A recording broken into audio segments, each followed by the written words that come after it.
Restez au chaud devant votre programme avec Charo, entreprise de citernes et de ballons d'eau chaude. Nous avons été à la caserne Bascule pour y découvrir ce tiers-lieu qui s'est installé à Joigny il y a tout juste un an.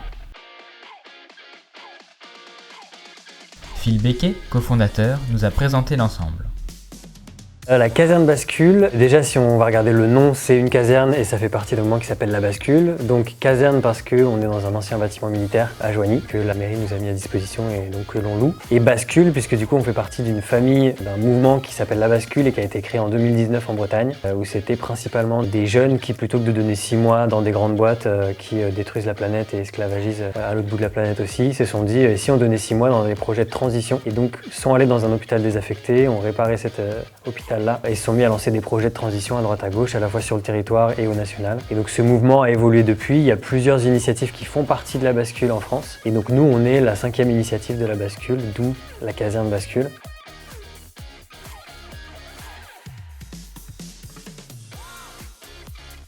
On a accueilli un festival qu'on a appelé du coup Joigny dans le square. Faut imaginer devant la Casbah, il y avait un grand chapiteau sur le square, c'était assez dingue.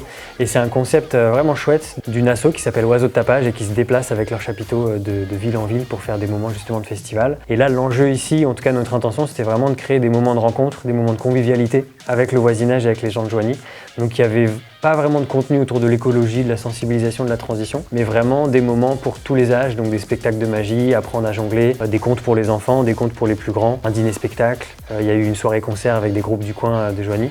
Donc ça a été vraiment un grand mix de choses, avec une caravane qui faisait à manger, il y avait un petit bar, etc. Et donc on a été super contents parce que ça a été très bien accueilli par les gens du coin. On a eu plus de 300 personnes qui sont passées dans ce festival, et vraiment des personnes qu'on connaissait pas. Je pense les 2 tiers qu'on n'avait jamais vus. Que ça ait des enfants qui se faisaient maquiller, à des personnes âgées qui sont venues danser sur un bal traditionnel. Et c'était vraiment des gens du coin. Donc on était super contents de l'impact que ça a eu. Et clairement, on n'a pas encore signé officiellement, mais on est très partant pour faire une 2e édition et peut-être une 3e. Donc voilà, Joigny dans le square reviendra. C'est presque sûr.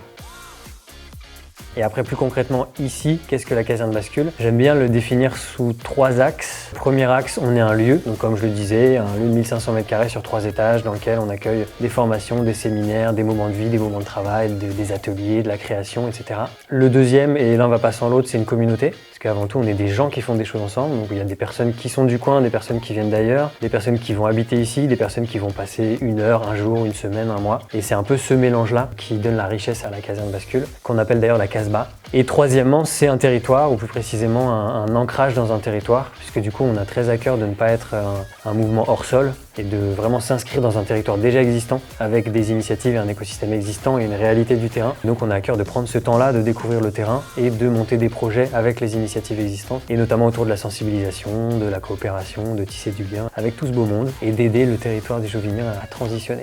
C'est un lieu aussi de formation, parce que du coup dans toutes les initiatives et associations qu'on accueille, il y en a beaucoup qui donnent des formations, surtout autour des enjeux de transition, notamment écologiques, mais pas que, aussi de développement perso. Donc on a souvent des groupes qui viennent animer des formations ici, et parfois c'est simplement des séminaires, que ce soit du team building ou une assemblée générale d'une asso, ou un temps d'équipe. Il se passe pas mal de choses comme ça, sachant qu'on a une capacité d'accueil qui peut monter jusqu'à 30-40 personnes. On peut accueillir pas mal de groupes qui viennent faire des choses ici. Et sinon, au-delà de ça, on essaie aussi de rayonner au-delà des murs du bâtiment, parce qu'on est un peu contraint par ce qu'on peut faire dans le bâtiment, de par la norme du bâtiment, le fait qu'il faille être adhérent pour rentrer dans le bâtiment et donc participer à nos ateliers, à nos moments de rencontre. Et du coup, on essaie de créer de plus en plus d'interactions avec l'extérieur, et donc de faire des actions de sensibilisation avec la mairie, avec des assos à la Madeleine, sur la place du marché. Enfin voilà, on essaie de vraiment faire ce genre d'actions aussi qui sont du coup hors les murs. Donc on a une programmation assez riche en ce moment. Là, pendant qu'on parle, on a une formation à la facilitation graphique qui a lieu sur 2 jours. Donc des personnes qui vont apprendre à dessiner, mais surtout à transmettre des idées et des pensées et des concepts par le dessin et par la manière dont elles vont organiser une affiche ou ce genre de choses.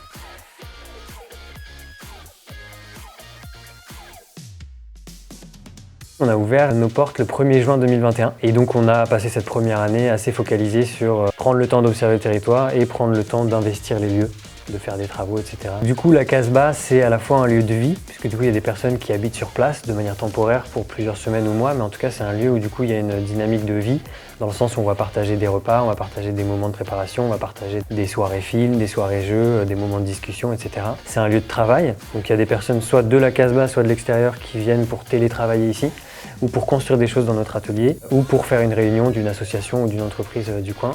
Alors très concrètement, les adhérents sont toutes les personnes qui rentrent dans le bâtiment parce que de par la norme du bâtiment, on n'a pas le droit d'être dedans si on n'est pas adhérent. Et donc c'est à la fois les personnes qui vivent ici, à la fois les personnes qui portent le projet comme moi et comme l'équipe de l'association, à la fois des personnes du coin qui du coup vont pas dormir dans le bâtiment vu qu'elles habitent pas loin mais qui vont venir pour des événements, des ateliers, et à la fois des personnes qui viennent de plus loin pour se faire former, pour venir découvrir ce que ça veut dire de vivre en collectif comme ça. Donc c'est un peu tout le monde, toutes les personnes qui passent par la Casbah du coup rejoignent cette communauté-là en devenant adhérents et adhérentes.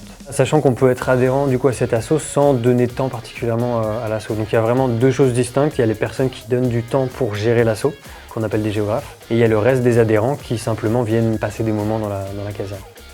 La Casbah, c'est vraiment une aventure et une expérimentation en soi de vivre dans un grand bâtiment comme ça à plusieurs, dans le sens où on expérimente des modalités de gouvernance partagée, donc il n'y a pas de chef, il n'y a pas de hiérarchie. Toute personne est plus ou moins apte à prendre des décisions en fonction du niveau d'information qu'elle a. On est aussi pas mal en autogestion, donc il n'y a pas de personnes qui viennent pour nous faire à manger, pour nous faire le ménage ou autre. C'est vraiment nous, le collectif, qui nous organisons en fonction de notre temps libre avec des tableaux d'organisation sur comment on va se faire à manger, on va faire le ménage, ce genre de choses. Donc le lieu est autogéré par les bénévoles et non pas par des salariés qui prennent soin du lieu. Et après, beaucoup d'expérimentation sur notre empreinte carbone et notre empreinte écologique.